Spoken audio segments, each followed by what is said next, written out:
Good afternoon, Packers fans. Aaron Nagler here with your Packers Daily Chat, coming to you live on the Cheesehead TV social channels. It is Thursday. The Packers were back out on the practice field getting ready for that wild card weekend showdown with the Philadelphia Eagles. And the big news of the day, Jordan Love, a full participant, bumping up from limited participation on Wednesday. That's obviously good news. His backup, Malik Willis, also a full participant. So both Packers quarterbacks getting out there, giving it their all, full participants. You absolutely love to see that, trending in the right direction. Jordan said yesterday he's hopeful he's going to play. Certainly this underlines, emphasizes the idea that he's getting better. We'll see how he responds, because that's often, what you want to look at on that Friday practice after a full participant on Thursday. But that's good news. Other good news is TJ Slayton, who had been a DNP, did not participate on Wednesday, was at least limited. He was out there today. And I think Slayton's a sneaky need in this game as far as trying to bottle up the Eagles' rushing attack. Slayton obviously helps. He's a pretty singular presence there along the defensive front. Hopefully he's able to go despite that ankle injury. Again, Friday, I think, will tell us a lot more, but good to see him trending in the right direction as well. Xavier McKinney speaking in the locker room after practice, talking about how they seem to be getting very healthy on the defensive side of the ball. Guys like Quay Walker, Evan Williams, etc., getting back out into the mix. Got to think they're going to be close to full strength. Obviously, the big outlier there is Jair Alexander, who is shut down for the year.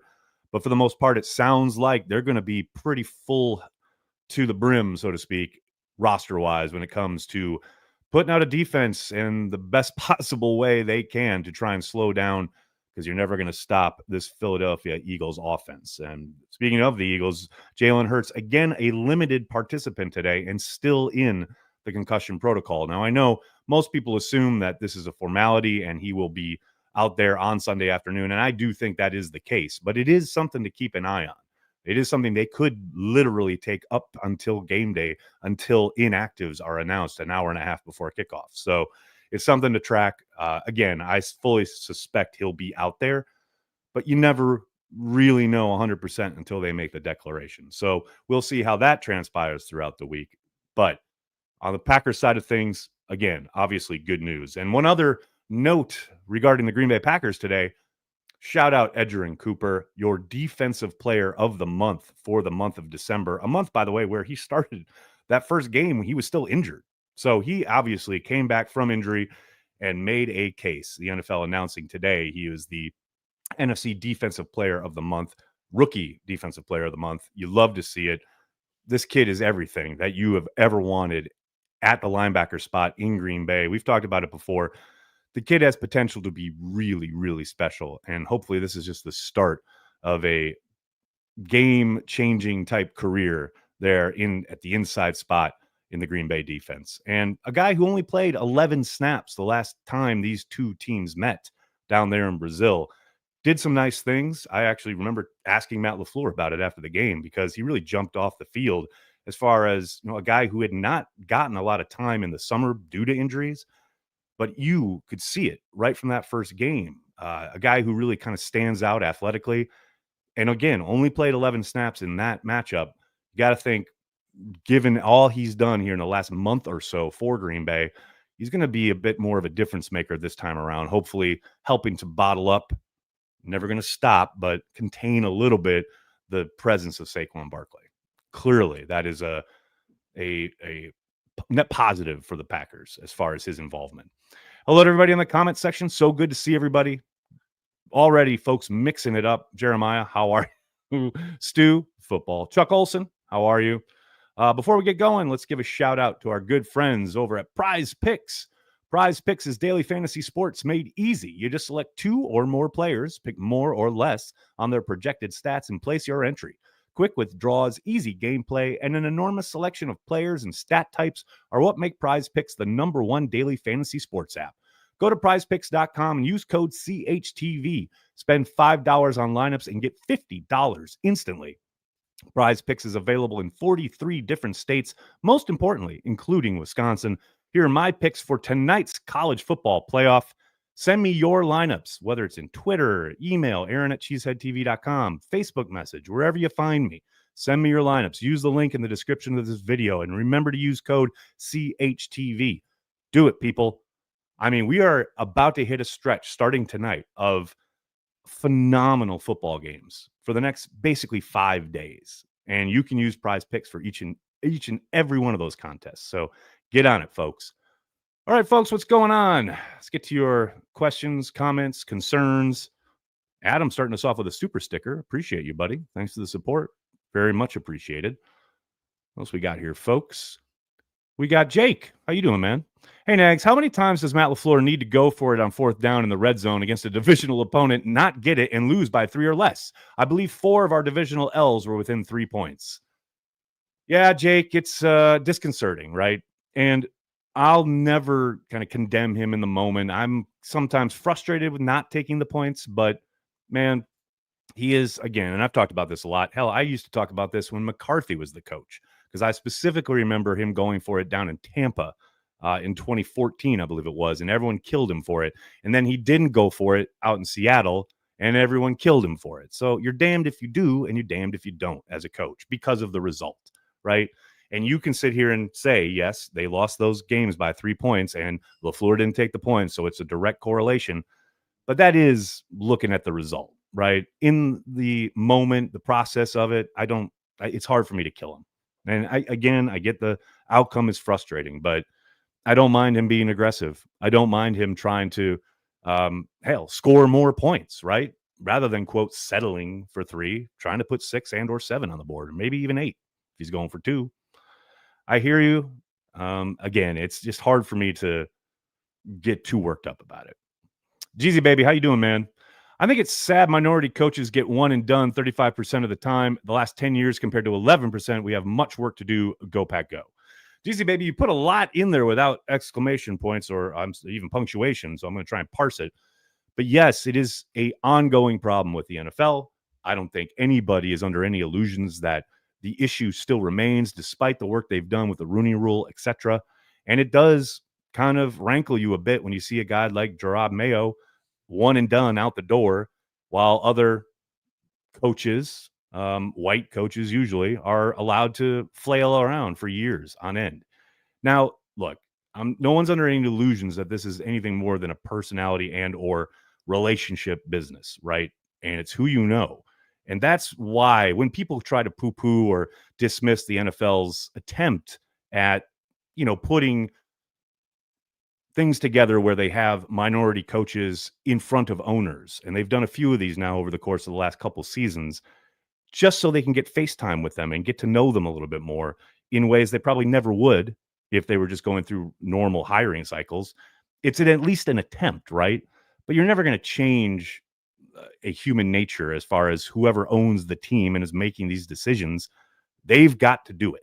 And no hand holding from the NFL, no hand wringing from the media or the public is going to change that. And that's the unfortunate reality, right? I do think it's a major problem, but it is incumbent upon the NFL owners to change it. And let's just say I'm not holding my breath in that regard. Adam, what's going on, man? Love that the Pack is the underdog. Adam, you know what? I'm right there with you, man. I'm right there with you. I love it when the entire world pretty much counts the Packers out, right? Now, look, I'd love to go in there and prove the world wrong. You've got to do it, right? You've got to show up and you got to kick ass from the get-go. Nothing's a given. But I've said it all week, and I'll continue to say it until kickoff. I like their chances. I think there are a lot of folks that are really underplaying or underselling how effective this Packers team can be if it doesn't beat itself. Of course, the issue is they haven't done a whole lot of that this year, getting out of their own way, shooting themselves in the foot. We've seen that week in and week out. If they could ever stop that, I like their chances. So we'll see. We shall see. What else we got here, folks? Don Vito, how you doing, man? I like Matt LaFleur being aggressive, but it doesn't feel like our identity. That may or may not make sense, but it's the vibe it gives me. I hear you, Don Vito.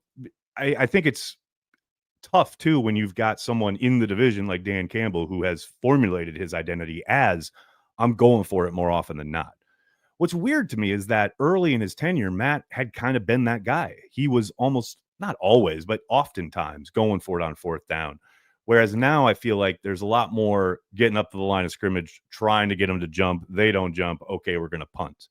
Now, every once in a while, to the earlier poster's point, there have been, especially in these division games, down deep in the opponent's end, he's been a bit more aggressive than he has been otherwise throughout the season. So it feels like a kind of diversion from his or their true identity in 2024. But again, earlier in his career, it didn't feel that way. So, and maybe that's a having Rodgers thing, thinking, okay, this future Hall of Famer is going to erase some issues or problems or mistakes, etc. And maybe there's some truth to that. But ultimately, as Matt has said, it's down to his gut feeling. And it's hard to argue with a gut feeling. I mean, you can show all the analytics in the world, all the probabilities, all the percentages, etc. But in that moment, in that building, against that team, in that situation, down a distance, what have you, he's going to make the call. And it is his call. Matthew, what's going on, man? Quay and Cooper could be cooking with gas. Let's hope so, man. I mean, it is always kind of difficult to really get a feel for how a guy's going to come back from injury, right? Quay has missed a bunch of time now, much like Cooper did. And Cooper came back pretty well that first game, but it always takes a little bit of time to settle in, right? And hopefully that's not at the cost of some big plays, missed assignments, missed tackles, etc. Hopefully he's able to hit the ground running, right? Where I'm fascinated to see how it affects things is in obviously the kind of passing defense, but specifically third down defense, because man, they have really, really been killed. And it's kind of been all season, but it's certainly been the last 2 or 3 games where third down, 7 or so to go, run off the coverage, run it back to the sticks, turn around, first down. And oftentimes they're trying to take advantage of Eric Wilson in that spot, right? Now, I know Quay Walker's been taken advantage of in those instances as well, but I do think pairing Walker and Cooper and being able to utilize both of their athleticism on third downs could potentially really change things for the Packers, not just on third down, but overall on defense. So we'll see. Funko, what's up? Do you think Malik Heath gets more shots this weekend? Yes, I do. I think we've always heard Matt talk about you got to earn those opportunities, right? Well, I definitely think Malik has earned some more opportunities. And I don't know that it's going to be a marked difference or uptick as far as what did he have 3 catches this past weekend? Maybe he has another 4 or 5 this weekend, hopefully. I don't think there's going to be a huge chunk on the play sheet that is specific to Malik, but I do think, yeah, he's earned more opportunities. He's certainly earned more time on the grass, as they like to say. And who knows what happens then as far as going through your progressions. And if he's the open guy, he's going to get the ball. But yes, 100%, I think he's earned more opportunities. No question. Joe, what's going on, man? Justice writing about how Philly passing offense will be more of a test for Packers outside corners than what they faced lately. Thoughts? I think that's true to a point. I mean, they being the Eagles are still very much a run heavy team, a run first team. Everything flows through that running game. But yes, no question about it. I mean, those are 2 supremely talented wide receivers. That said, I don't think they're way more talented than what they faced in Minneapolis. Now, where many really killed the Packers was going to their auxiliary guys, right? The Packers did a pretty decent job early in that contest against Justin Jefferson and Addison. Obviously, as the game went on, those guys got theirs. But some of that was predicated on injuries happening, the Packers kind of shuffling things, needing to shuffle things because of injuries. But I think the game plan was solid and sound. And yes, Nagler and the tight end and those auxiliary pieces, definitely hurt the Packers. No question about it. And the Eagles have one of those in Goddard, who could certainly make hay, and I expect him to actually. But yeah, of course, it's a huge test. But, without Jair and the way they've been playing for the last month or so, I think they have a handle on how they have to approach it. I don't think it's too big for them.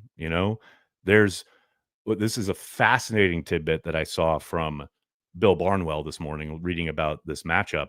The Packers allowed that over 40-yard completion to A.J. Brown for a touchdown in week 1 down there in Brazil. Since that time, the Packers have not allowed a gain of over 40 yards on American soil. I mean, and that's with and without Jair, right? And that's facing a ton of really talented pass catchers, ball players, etc. The Packers have done a good job of limiting big plays. Now, teams have paper cut them to death, and I suspect that's what the Eagles will do. But I think the Packers can hold up. I really do. I think this game is going to be a bit more defensive driven than maybe people are expecting. What else we got here, folks? Grant B, what's going on, man? Lose to Philly week 1, lose to the final 2, including Chicago at home, back to Philly for the wild card. These are the bizarro 2010 Packers. Love our chances. Grant, whatever you need to hold on to, man, that's what it's all about. If it's the inverse Packers kind of march to the Super Bowl, whether it's the lucky socks, whatever you need, dude, hold on to it. I like it. Javier, what's going on, man? Hey, Nags, no questions. Want to say thank you for your work. Have been listening since 2016. Big fan of you, Corey, and Cheesehead TV. Again, amazing work. That is incredibly kind of you, sir. And you're apparently joining us from outside the States. So appreciate you connecting to the Packers through Cheesehead TV in any way, shape, or form. Thank you, Javier. That's greatly appreciated. Ed, what's going on, man? Been following Hurts since his college days. Ton of respect for him. It will be nice when the Packers give him an extended offseason to heal up. I mean, I think he's incredibly, and this sounds weird to say, but I think he's incredibly underrated as a quarterback. I mean, his own fans turn on him on a dime when he has a bad day, but I think he's incredibly talented, and I'm scared to death of him coming into this game 100% because he can hurt you in a lot of different ways. No question about it. Randy, what's going on? If I'm the Eagles, I am playing man versus the Packers more often than not with Watson out. What do you think is the key factor there? The Packers running game? Yeah, Brandy. I mean, 100%. The Packers want to be able to run the ball in this game. There's no question about it. They want to get off the bus running the ball. As far as the potential for the Eagles to play man, I do think it makes a world of sense, especially given how the Packers have struggled, even with Christian Watson, to beat man coverage. I think that makes sense, like no question about it. The thing is, though, is the Eagles do not play a ton of man. It has not been their MO. Now, they could break tendencies. They could go against profile, as Matt likes to say. But, man, Fangio has been doing this a very long time, and they have been excellent doing what they do all season long. I mean, not all. So I will say they were a bit up and down earlier in the year. But, man, since their bye week, they have been phenomenal on defense. And they have done so not playing a ton of man. I think they can. I think they got the horses to do it. No question. But it just has not been Fangio's MO. But we'll see because, look, if the Packers do start running the ball and they are effective with it, which I think they can be, then maybe, yeah, they have to get numbers into the box and let guys kind of man up outside and pick their poison that way. But I suspect, at least to start, we won't see a ton of it.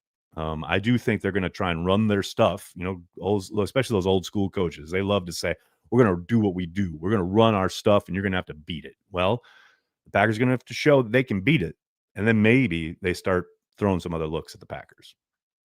John, what's going on, man? Stokes actually has come crazy good ratings since week 11. Has he earned another go-around in Green Bay? John, you must have missed Packer transplants yesterday, which I was somewhat over the top about, but I will reiterate it here. Yes, his ratings, quote-unquote, are good because he's barely playing. He's the dime back. He comes in when it's an obvious passing down, holds down his responsibility, and then goes back to the sideline.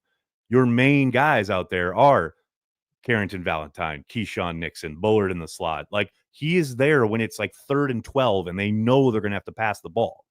And yes, he's played well. I'm not taking it away from him. But you want nothing to do. The Packers should want nothing to do with Eric Stokes as a down in and down out corner on the perimeter. Absolutely not. That is asking for disaster. Now, is he back next year?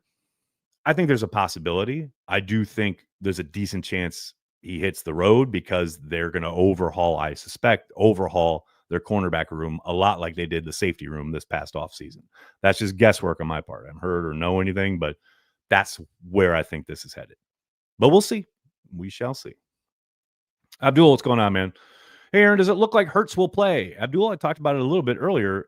It's, assumed by essentially everyone that's covering this game that he's going to play, but nothing's a given. It's something to monitor throughout the next couple of days. He's still in the protocol. He's a limited participant at practice. We've seen guys who are full participants at practice in the concussion protocol who aren't cleared for game day. That happened to Romeo Doubs a couple weeks ago, so we'll see. I suspect, again, he'll play, but nothing's for certain at this point yet. Dustin, what's going on, man? No wide receiver 1 in Green Bay? Pretty sure we have Yak Master. Man, can we get Tucker Kraft involved early on in this game, please? Abdul, what's going on? How would you beat the Eagles? Any weaknesses? Oof, baby. I mean, weaknesses, not glaring ones. They're excellent up front on offense. They have a really good defensive front. They have a really good defense at all 3 levels. It's going to be tough, man. The Packers have got to be able to run the ball. That's all I know. And they're going to have to get Jordan Love into a rhythm early in this game, or else, yeah, it could get ugly. But yeah, glaring weaknesses, maybe, they have guys that, in the secondary who've all played well, but at times they've given up some big plays, especially the safeties. So maybe there's a chance to attack there, though, without Christian Watson. It's hard to see that happening with regularity. But yeah, there's nothing glaring as far as weaknesses go. I will say, as tough as it's going to be early in this game, and I suspect it will be, the Packers have to stick with the run. Even if they're only getting 2 or 3 yards at a time, got to stick with it. Absolutely have to. And I think it will pay dividends if they do. Klaus, what's up?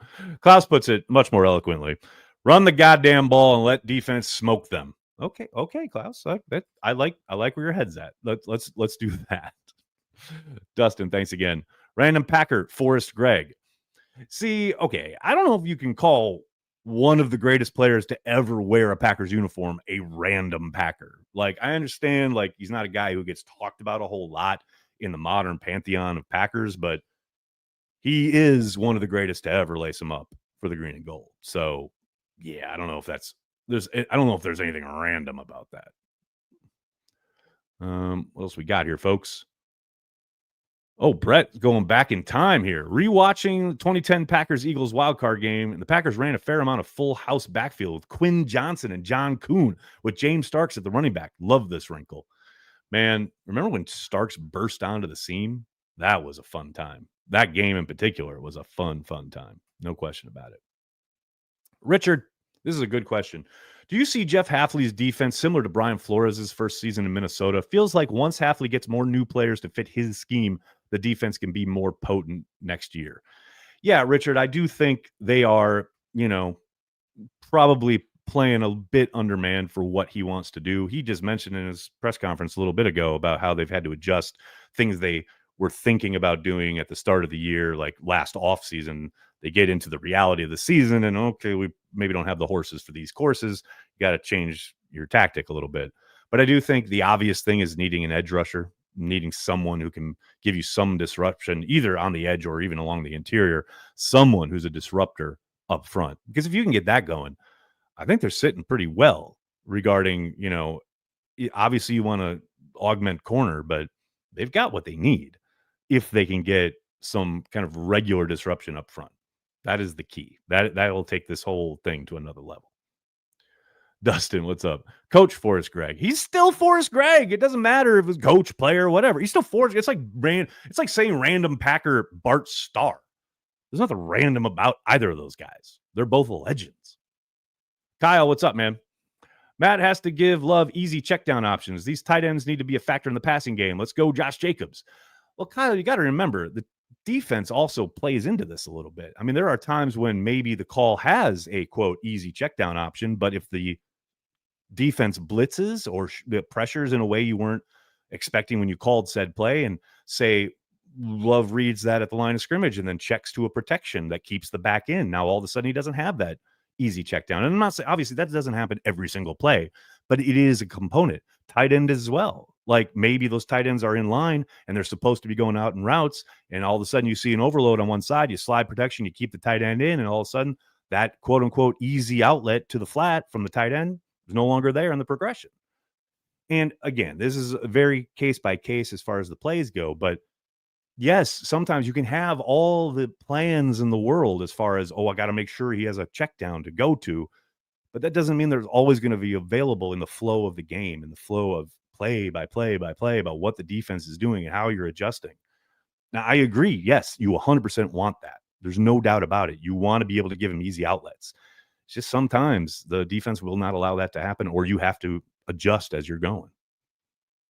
Ooh, Simitovich, Notre Dame or PSU tonight? Man, give me the bullet. I kid. I got to go for Notre Dame for one simple reason. Because without Notre Dame, the Green Bay Packers do not exist. That's true. Curly Lambeau, all he did when he started the Packers, he was trying to emulate what he went through and was with during his time at Notre Dame, right down to the colors of the uniform, right? So if you're gonna make this, about I gotta root for somebody, I'm going for Notre Dame for that reason. All right, buddy, I'm gonna have to get going. I cannot thank you enough for hanging out, talking Packers each and every day, Monday through Friday, right here on the Cheesehead TV social channels. Patreon members, Carry the G Club members here on YouTube. Happy hour tonight, 6 p.m. Eastern, 5 p.m. Central. The information is on the respective pages. Thank you for your patience. I had to move it from Tuesday to tonight. So we'll chat about the Packers. Maybe we'll talk some college football playoffs. We'll see you all there. In the meantime, please hit like, hit subscribe, tell your friends, tell your family. Cheesehead TV. We are devoted to Green Bay Packers fans worldwide. Thanks a lot, everybody. Have a great night. Go Pack Go.